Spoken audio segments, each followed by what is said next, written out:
مسواک پلش، تو که میگفتی از ماشین سر در میاری، دل و روده ماشین ما رو هم ریختی بیرون، بعد چی شد؟ داداش این ماشین دیگه مدل 47 عمرش کرده، درست بشون نیست. فکر یه ماشین دیگه باش خو. آخه سیجا این خپل فرق انو گوشکوبیده رو نمیفهمه. هزاری جلاش میخوره، هر جفتشو میخوره، حتی اینم میخوره. ماشین تو دادی دست این باگوی چیش کنه؟ من نمیدونم، تا ماشین من درست نشه خبری از نهار نیست. داش بی زحمت بیا برو کمک دست این گندگوز، ببین میتونی بفهمی مشکل ماشین چیه. هی بابا دیواری کوتاه‌تر از مانی. اسمت بگید که رو بیا. ببین دا این عقربه رو میبینی، این رفته پایین. هرچی موتور و گیرباکس و همه چی این لگن رو وا کردم ریختم زمین، باز مشکلش حل نشد. که فقط بنزین نداره. سلطان به نظرم تو حوزه خودرو دیگه ورود نکن، همون تو حوزه خوردن به اوج برس.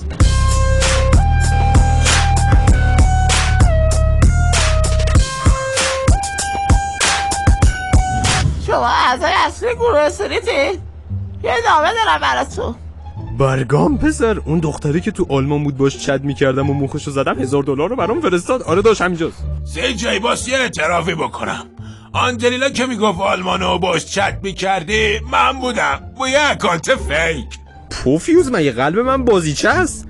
آشغال اون همه شارژ 10 تومانی ایرانسل برات زدم تا مخ تو بزنم. خود تو که شورتت از شلوارت زده بیرون، نمیگی پیش خودت یه دختر تو آلمان شارژ ایرانسل میخواد باز کجاش؟ بس نکنید با هم نامه از طرف ارتش سرانداریسه. شما اعزام شدید به ارتش. بوی بگاهی میاد. من به اونجای عمم خندیدم گفتم گروه استریتم، نه عزیزم اشتباه اومدی. ولی گفتی درست اومده که بعدم همتون سبز پوشیدید. رنگ بچه‌های گروه استریت هم که سبزه. نداشت سوء تفاوت شده، این بچه‌ها سیدن بخاطر اون سبز پوشیده. ببخشید پس اشتباه اومدم. چند دقیقه بعد عوضی ها سرباز مظلوم بیاوردی. این گروه بنفش رو گفتن چون منو ایسکا کرده، گروه استریت خودت شده. ای بابا داشتیم شوخی میکردیم آشخور، حالا میگم کدوم پادگان اعزام شدیم ما؟ پادگان شماره 6. اوف شنیدم با هتل هیچ فرقی نداره، هر کی هم میاد میزنه تو گوش فرمانده. آره دا دقیقا همینطوره.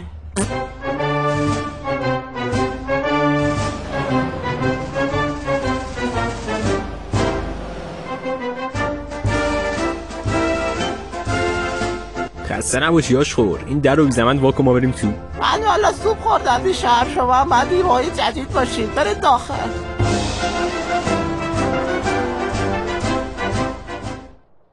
خب اعضای جدید میبینم. خوش آمدگوی گرم منو پذیرا باشید. همونطور که روی تابلو پادگان دیدین، اینجا حتی خروس هم مجبور به تخم گذاشتن میشه. کی بود میگفت پادگان هتل؟ خفه! خیلی خوب سربازا، با آموزش آشنایی با اسلحه در خدمت شما هستیم. ای تو! بله قربان. بگو ببینم این چیه تو دست من؟ ها؟ این چیه تو دستم؟ قربان چیه؟ ببخشید عرضم به درستون این یه اسلحه کلاش هستش قربان جان. نه این یک کلاش نیست، این ناموس تو هستش، این خانواده تو هستش، اصلا این خود مادرته. فهمیدی سرباز؟ بله قربان کاملا متوجه شدم. تو سرباز؟ بله قربان آماده خواهیم، یعنی خدمتگزاری هستم. بگو ببینم این چیه تو دست من؟ قربان طبق سخن خودتون این ننه رایدر دست شما.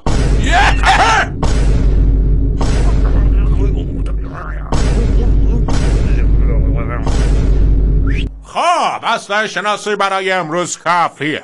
به خاطر اعضای جدید امروز به جای 4 دور 2 دور پادگان میدوین. 1 2 3 4 1 2 3 4 1 2 3 4. یه سوچه چپک حداقل تو پادگان آدم باش. ببخشید من فکر کردم شماره چه گوزیدنه. 1 2 3 4 1 2 3 4 1 2 3 4 1 2 3 4.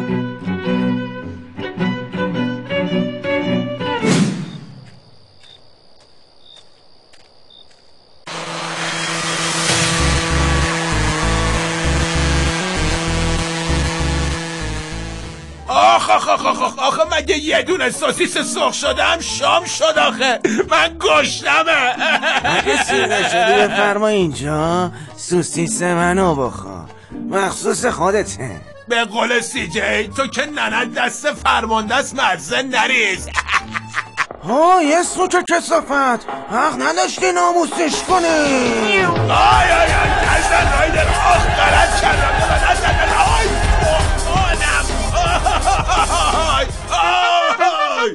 خب سیجه، اینجا تمرین کار با اسلحه اسنایپر. من که بچگی اسنایپر بودم. قشنگ این سالا رو از دور هدف میگرفتم رو مورچه ها. بده من اسنایپر بابا. بوس بهت عزیزم. خب اونجا رو میبینی که خانومه کنار یه مرد کوچولو برای کنار یه ماشین وایساده؟ اون دختره با لباس قرمز که اونجاست رو میبینی؟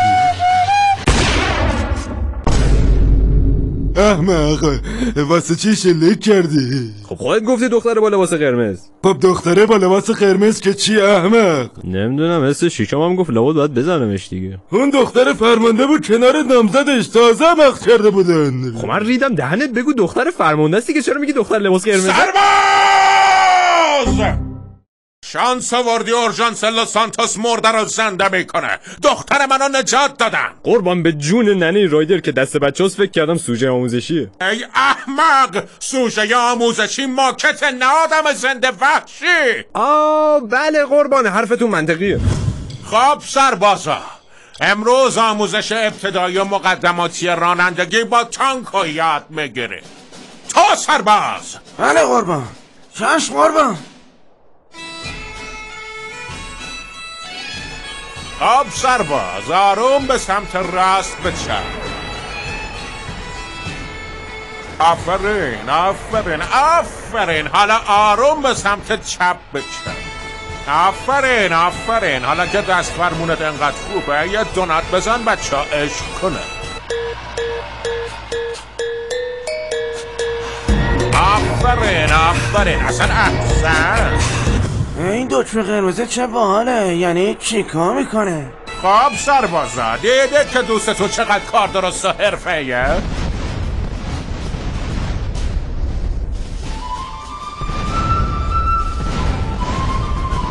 تو دقیقاً 42 میلیون دلار تجهیزات ما رو یه جا ترکونده رفت. قربان، خطای انسانی بود دیگه. اون سر دنیا هواپیمای مسافربری رو میزنن، هیچی نگفت. ما باز خسارت جانی نداشتیم، خدا رو شکر قربان. شانس آوردی بیمه پول تجهیزاتو میده، وگرنه من میدونستم و تو. من خواهیم یعنی بله قربان.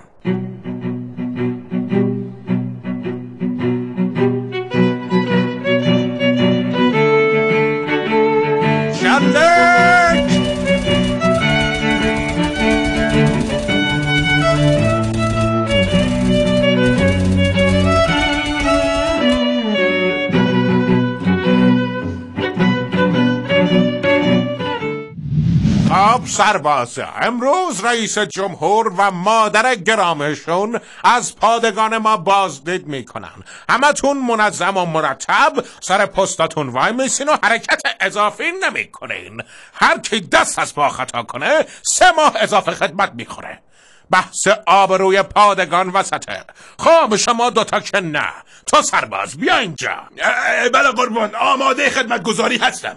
ما یه سرود زیبا در وصف رئیس جمهور و مادر گرامیشون به اسم اثر اصلی آماده کردیم. توی کامپیوتر پادگانه، بالا روی دسکتاپه. وقتی رئیس جمهور اومدن با اعلام آقای رایدر آهنگو پخش میکنی. مفهومه؟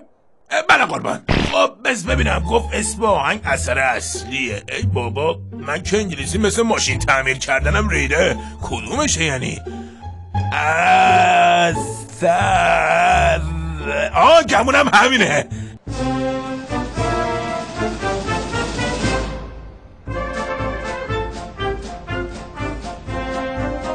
ضمن خوش آمدگویی به شما رئیس جمهور والا مقام، به پادگان حقیر ما خوش آمدید.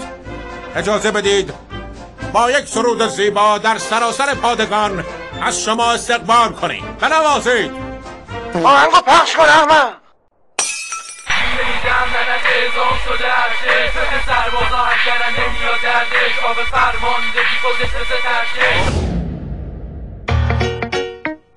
بچه چقدر زود برگشتی ندارده. سه خبره سیگار کردی؟ شاید باورت نشه ولی فرمانده انقدر با اون حال کرد بهمون یه مرخصی کلوف داد. آره دادا، سربازه خیلی خوبی بودیم. یه چکم هممون زدیم زیر گوشش. به هممونم مرخصی طولانی داد. خودش هم رفت تعطیلاتش رو. ولی عجیب آخه 2 روزم نموندین. وزیر گوس فرمانده هم زدین بابا. ای والله. خب خودت گفتی لباس با دختر قرمز. یه دختر تو آلمان شارژه ایرانسل میخواد باز کجاش؟ تبلیغات ایرانسل. هیچ کس تنها نیست. ای احمق، سوزه جالبه. بذاری جلوش جفتشو میخوره، حتی اینم میخوره. ماشین تو زدی با این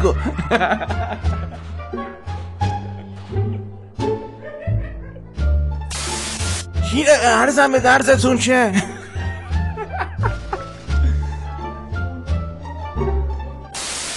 1 2 3. خب 4 نداره. 4 ننوشته. تموم شد. خیلی تاثیر گذار.